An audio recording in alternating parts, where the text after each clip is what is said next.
Well, I'm sure that went over very well at the hearing in Washington yesterday. Meanwhile, in London, the new global guru Gordon Brown speaks. British Prime Minister Brown urged the world this morning to use the financial crisis as an opportunity to conclude a global trade pact and said Central and Eastern European economies will need extra help. The Prime Minister told the news conference just before an EU summit in Brussels that the International Monetary Fund and the European Bank for Reconstruction and Development should help countries such as Hungary that have hit particular trouble. He also said he had advised Iceland, with which Britain has been in dispute over recovering British savers deposits in failed banks, to go to the IMF for help. The Prime Minister said there was now general agreement that there should be an international leaders meeting this year to discuss reform of the global financial system to prevent the repetition of this crisis. Listen to this.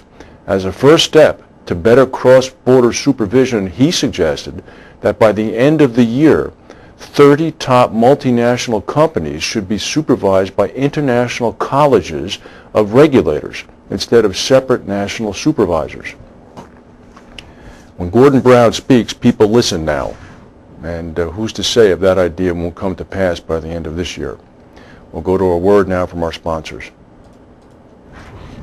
Every day, the world wakes up and goes to work, pursuing the unique opportunities that lead the global economy forward. The complexity and close connectivity of today's global marketplace is a true modern miracle that can create unparalleled success. But it takes confidence, passion, innovation, and understanding. Enabling opportunity. Protecting capital. Engineering innovation. Investing in your future. Ensuring continuity. Finding the right balance. It takes Aon.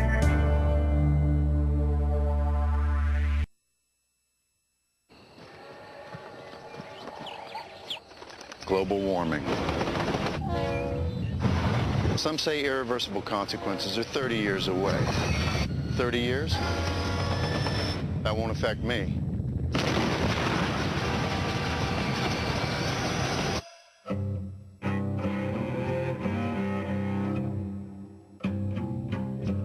Together, New Yorkers can fight global warming right now, before it's too late. Dow Jones is down about 308 points now as we go into the rest of the news. There's been an airplane hijacking attempt on a Turkish Airlines flight traveling to the Russian city of St. Petersburg. It has been foiled. Passengers apparently disarmed an unknown assailant, and the plane continued on towards St. Petersburg. It landed at 11:20 Greenwich Mean Time. The hijack attempt took place after the Airbus 320, carrying 167 passengers, had left the southern Turkish city of Antalya. The hijacker claimed to have a bomb. The incident occurred when the plane was flying over Belarus. The man, who was said to be drunk, handed a flight attendant a note for the pilot reading, "I have a bomb. If you don't take me into the cockpit, I will blow it up." He then attempted to walk toward the cockpit and was overpowered promptly by 60 of the other 165 passengers. He was subsequently found to be carrying no explosives. There's still some hurricane activity. Hurricane Omar is gaining strength as it moves northeast a day after drenching islands in the southeastern Caribbean. Its winds are now at about 80 miles per hour.